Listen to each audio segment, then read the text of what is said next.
15 yaş ittin jaşı, 20 yaş karışkır börünün jaşı, 30 yaş jolborus, 40 yaş ögüz, 50 yaş ayı, 60 yaş tülkü, 70 yaş koroz, 80 yaş balapan, 90 yaş jumurtka deydi.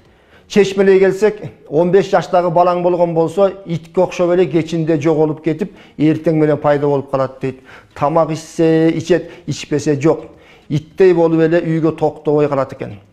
Küçügüm dep joң oytkon atası apasынан сурап атат. "Ey, жанагы ит качан келди?" деп. Ошентип отуруп 20 жашка жеткенде ошол эле балаң карышкырга айланат экен.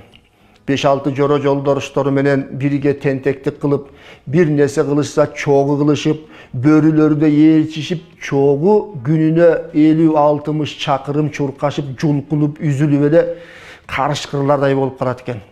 Анан убакыт өтүп атып 30га чыкканда баягы жолборско айланат экен. Эч кимден коркпойт.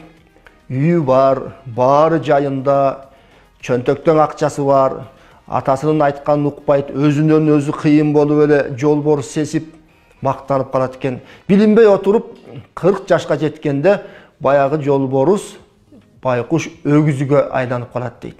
Түйшүктөр башталып, балдар чоңоюп, контракт төгүш керек, кредиттен кутулуш керек, үйдү бүтүрүш керек, карысын чачтан көп, тойлору көп, алардан кол бошобойт кычап.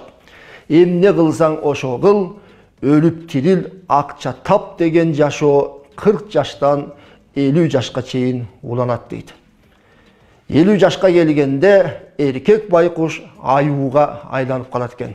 Курсак башы чыгып, басканы оорулошуп, турганы дагы башкача, гайкалары бошоп, тиши өзүнүк эмес, уйку тартып, жалкоо болуп, басса дагы аюуга окшоп эле балпараңдап калат экен дагы. Анан 60га жеткенде акыл эси толуп, баарын таразалап ойлонуп, терең түшүнүктүү кишидей болуп, түлкүгө окшоп эле кытмырланып, баарын териштирип калат экен. Элди иштиргич болуп, айылдык кеңештин төрагасы болуп алган, аксакал атка конуп алган, балдарга насаат айтып, келинин күйөө баласын мактап эле түлкүдөй болуп сыланып, көкүрөк кирип басып калат дейт. Ошентип отуруп 70ге чыкканда уйкусу качып, корозго айланып калат экен эркек байкуш. Таң атпай туруп алган, баарын ойготуп, балдарына кыйкырып урушуп, уктап жатып өлгүлө. Элдин алды 2 тойду. Ой, турсаңар болбойбу? Мал эмне болду? Мал! Деп эле балдарга жакпай эле кой колоңдоп, короздой болуп жүрүп, 80ге жеткенде эркек балапанга айланып калат дейт. Балдары жетелеп, тамакты тандап беришип, жатканда жылуулап, балапандай асырап, багып, аябай карап калышат экен. Анан 90дан өткөндө байкуш эркек бечара жумуртка дейт.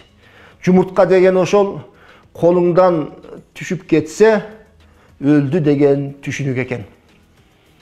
90га чыгабы, 100ге чыгабы кастарлап, багып, карыя ата-энелердин батасын алып жашасак, биз дагы карыганда ошол мамилени балдарыбыздан сөзсүз көрөт турбайбызбы? Кор кылсак, кийин сөзсүз кордук да көрөт экенбиз.